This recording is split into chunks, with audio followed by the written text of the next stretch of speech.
नमस्कार, मैं दर्शन मेनारिया। मैं लेक्चरर हूँ अभी पॉलिटिकल साइंस का। आज गुरु पूर्णिमा के अवसर पर जहाँ मैं ज्ञान मंच पर मैं अपनी बात आपके सामने रखने आया हूँ।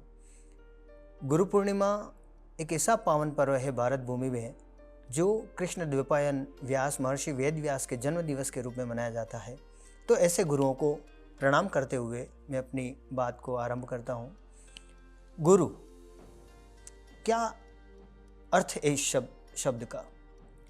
कई शास्त्रों में, कई पुराणों में, उपनिषदों में जब गुरु शब्द पर व्याख्या की गई तो ये माना गया कि गुरु शब्द का मतलब है जो आपको अंधकार से प्रकाश की ओर ले जाए, जो आपको अज्ञान से ज्ञान की ओर ले जाए।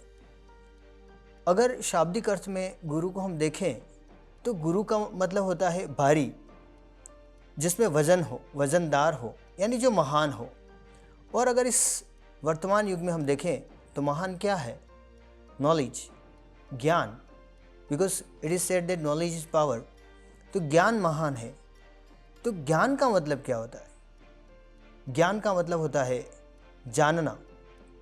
तो क्या सिर्फ अखबारों से, गूगल से और अन्य विभिन्न साधनों से सूचना प्राप्त करना ज्ञान या जानना है?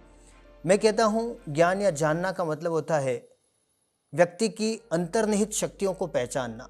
Because every one is born great, लेकिन उस महानता को प्राप्त करने में उसको पूरा जीवन लग जाता है। अगर एक व्यक्ति प्रयोग के साथ आगे बढ़ना चाहे तो उसका पूरा जीवन गुजर जाएगा। वो अपने जीवन में हासिल करना उसके लिए जीवन बहुत बड़ा लगेगा।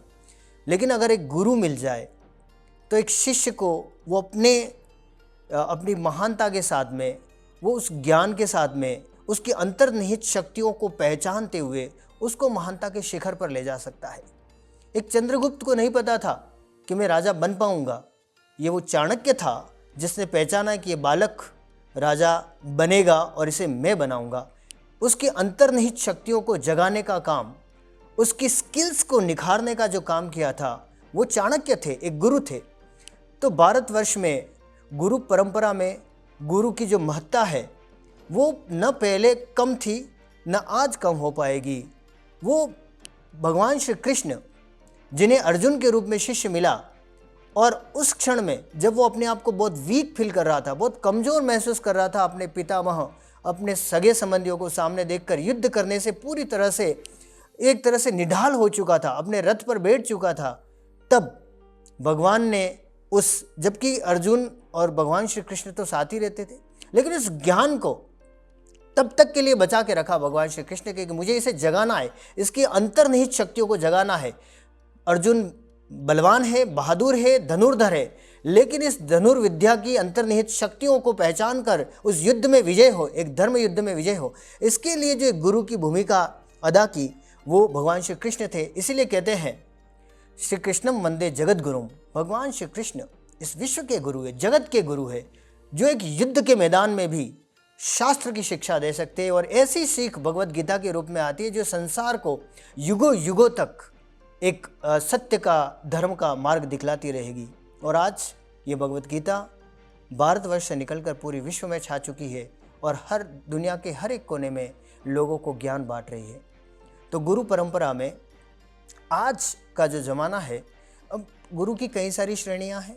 एक शिक्षक भी गुरु है जो शिक्षा देता है, एक आचार्य जो अपने आचरण से सिखाता है, और आजकल के कुछ आध्यात्मिक गुरु हैं जो प्रवचन से आपको सन्मार्ग पर प्रेरित करते हैं।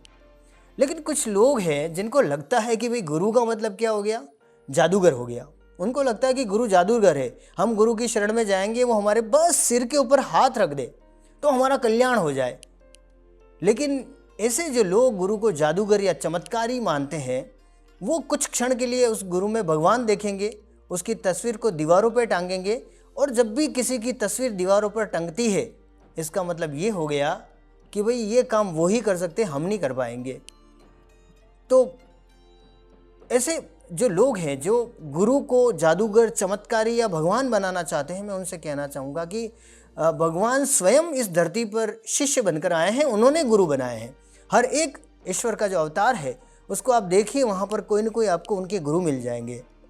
भगवान श्री राम को लीजिए, गुरु वशिष्ठ, गुरु विश्वामित्र की के सानिध्य में उन्होंने शिक्षा प्राप्त की और फिर एक मानव के रूप में आचरण निभाते हुए अपने चरित्र की पराकाष्ठा पे ले गए और तभी वो मर्यादा पुरुषोत्तम राम कहलाए, उन गुरु की आज्ञा का पालन करते हुए। भगवान श्री कृष्ण का जब अवतार हुआ तब वो महर्षि संदीपनी के आश्रम में जाकर उन्होंने शिक्षा प्राप्त की और तब वहाँ पर एक और अच्छा उदाहरण हमें मिलता है कि न तब था न आज है। शिक्षा में गुरु के दरबार में, गुरु के शरण में कोई भेदभाव नहीं है। जहाँ कृष्ण, भगवान श्री कृष्ण भी पढ़ते हैं और एक सुदामा भी पढ़ता है गरीब। तो वो भारत की ऋषि परंपरा, गुरु परंपरा रही है जिसने इस भारत को कभी विश्व गुरु बनाया था।